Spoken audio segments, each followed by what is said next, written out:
Mitos. Kalau kita berbicara mitos, pasti kita akan berbicara tentang hoax atau hanya asal-asalan atau hanya tipu-tipuan untuk menakuti orang atau yang lainnya. Khususnya adalah mitos-mitos yang ada di Jawa.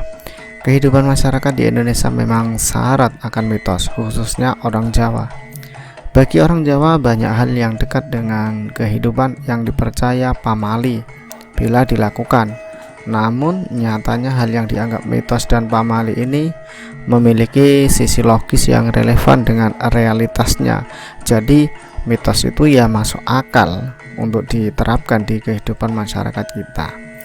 Mitos sendiri sebenarnya disebar untuk hal-hal yang baik, yang tidak menyesatkan. Apa saja sih mitos yang sering kita dengar dan masuk akal apa enggak sih dengan kehidupan yang saat ini? Oke, nanti kita akan bahas beberapa mitos yang sangat masuk akal dan bisa diterima akal untuk kita laksanakan.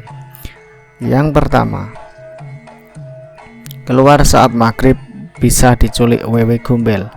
Ini adalah mitos orang Jawa yang paling ditakuti oleh anak-anak pada umumnya. Orang zaman dulu, apalagi anak-anak, sangat takut dengan wewe gombel, setan wanita yang menyeramkan yang kabarnya suka menculik anak-anak. Mitos ini dibuat agar anak-anak tak keluar di kala maghrib, sebab maghrib adalah waktunya orang beribadah, waktunya untuk mengaji, untuk beristirahat, dan dari aktivitas seharian. Waktu maghrib juga menjadi waktu untuk berkumpul bersama keluarga. Itulah sebabnya mitos ini dibuat dan berkembang di tengah masyarakat, supaya anak-anak di waktu maghrib bisa di rumah dan tidak boleh keluar. Untuk itu teman-teman setuju apa tidak tentang logika mitos ini? Yang kedua,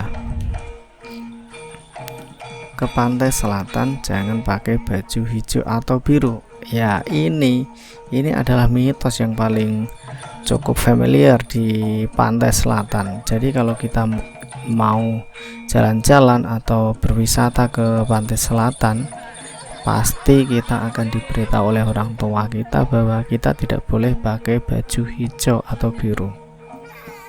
Sebenarnya alasannya juga cukup logis.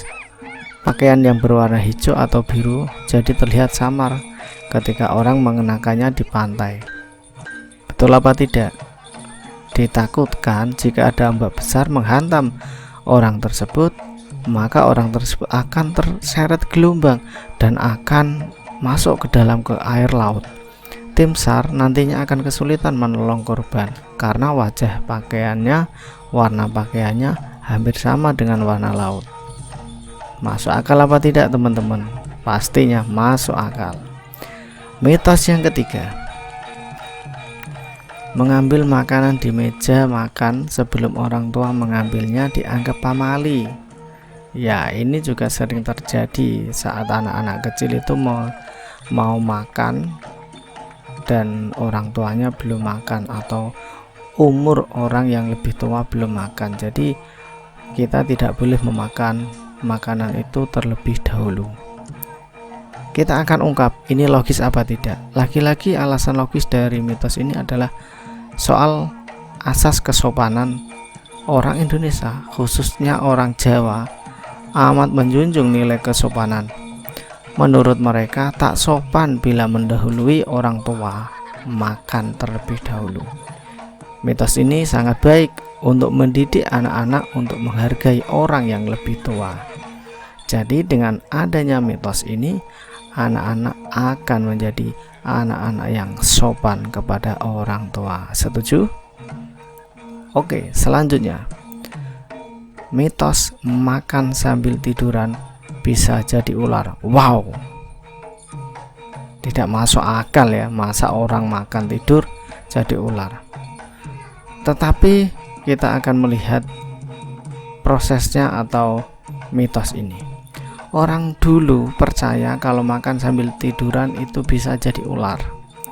Alasan logisnya tentu soal pencernaan. Makan sambil tiduran tidak baik untuk pencernaan dan bisa membuat orang menjadi sakit. Karena itu mitos tersebut dibuat untuk menakut-nakuti orang zaman dulu supaya kalau makan tidak boleh sambil tiduran. Yang bagus sambil duduk dan makanannya ditaruh di atas meja, itu baru bagus. Jadi kalau anak-anak kalian atau istri atau suami kalian makan sambil tiduran, katakan saja nanti kalau kamu makan sambil tiduran pasti akan menjadi ular. Ya, ini adalah tadi mitos ini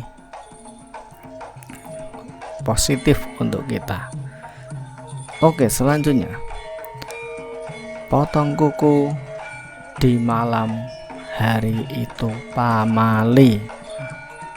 Sebenarnya mitos ini dibuat untuk menghindari agar tangan orang tak terluka saat memotong kuku pada malam hari.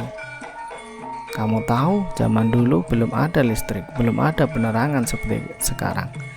Jadi kalau kita potong kuku pada saat malam, pastinya gelap, kita tidak bisa melihat kuku kita. Nanti tangan kita yang tergores, jari-jari kita yang tergores. Jadi mitos potong kuku malam hari itu pamali adalah masuk akal. Setuju? Oke, kalau setuju kita akan lanjut ke mitos selanjutnya, yaitu bersiul saat malam hari berarti kalian memanggil setan.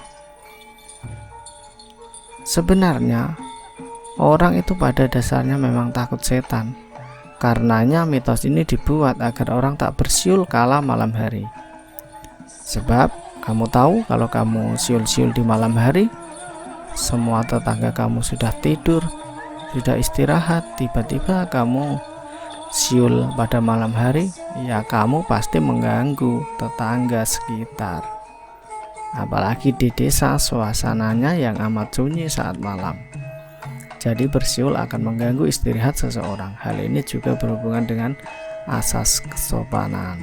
Berarti mitos bersiul saat malam hari berarti memanggil setan adalah benar adanya untuk mengajari kita untuk menghormati tetangga. Oke, selanjutnya kalau nyapu tidak bersih, suaminya brewokan. Orang-orang pada masa lampau, khususnya perempuan, menyukai pria mukanya yang bersih dari brewok. Mitos ini dibuat untuk menakut-nakuti perempuan agar mereka menyapu dengan sungguh-sungguh. Tak ada kotoran atau debu yang tersisa. Brewok pada masa itu melambangkan hal-hal yang belum bersih. Jadi kalau kamu malas membersihkan rumah, kamu juga bakal dapat cowok yang malas membersihkan badannya, yaitu suami yang brewokan. Jadi masuk akal juga mitos ini dikembangkan di masyarakat pada zaman dulu. Selanjutnya, anak gadis yang duduk di depan pintu dipercaya sulit dapat jodoh. Hei, zaman sekarang jodoh itu di tangan Tuhan, rezeki itu di tangan Tuhan, mati itu di tangan Tuhan. Jangan percaya pada mitos. Ya benar, itu juga benar. Pemikiran ini sebenarnya berkembang untuk mendidik perempuan agar berlaku sopan. Sebab duduk di depan pintu adalah hal yang kurang sopan, karena secara langsung menghalang-halangi orang untuk masuk atau keluar dari ruangan atau rumah tersebut. Anggap saja kamu punya anak perempuan, punya perawan yang sangat cantik, tetapi hobinya makan di depan pintu. Dikit-dikit kalau makan di depan pintu, pasti rasanya akan risih, alias kita menganggap anak itu tidak sopan karena menghalangi kita akan masuk. Jadi mitos ini juga ada benarnya untuk dikembangkan di masyarakat. Mungkin mitos ini juga baik untuk dikembangkan sampai saat ini.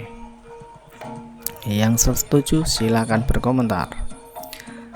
Yang selanjutnya adalah duduk di atas bantal, nanti jadi bisulan.